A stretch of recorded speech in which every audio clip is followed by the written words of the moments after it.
Her death is due to an ecstasy of love.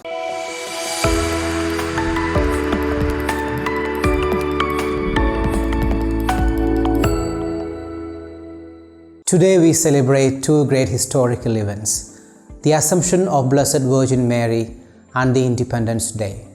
In our celebrations of the Independence Day, we remember how we had won our freedom by our own tireless efforts, and we pay tribute to those men and women who led the nation in that effort. Today we also celebrate the fruit of the freedom which we won, regret the times when we failed to defend it, and we resolve to preserve it for us and for the generations to come.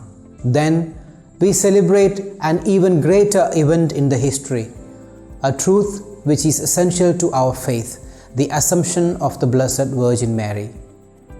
Pope Pius XII defined in 1950 the dogma of the Assumption of the Blessed Virgin Mary like this: the Immaculate Mother of God, our Virgin Mary, when the course of her earthly life was finished, was taken up body and soul into heavenly glory.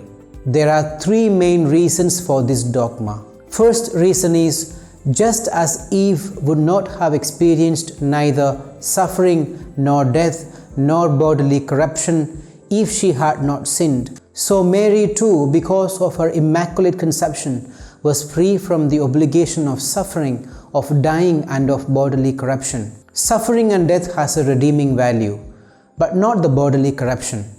Therefore, she united herself with Jesus in suffering and death to participate in his redeeming work. But there was no reason why she should be subjected to bodily corruption.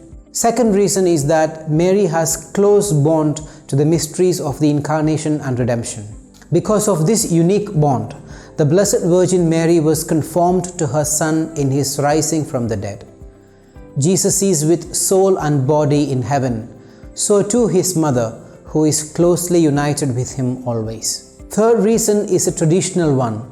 The instinct of the Church from the earliest times that Mary was assumed into heaven, and the fact that there is no claim anywhere by any church for the remains of Mary, together led to an ever more conviction about Mary's Assumption.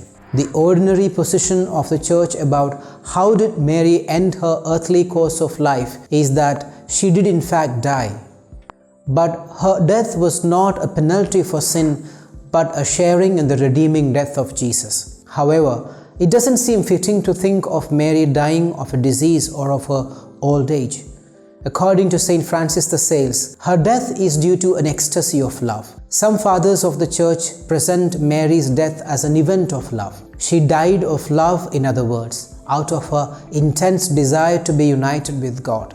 As we honor Mary in a special way today, like her, may we too increase in our desire to be perfectly united with God.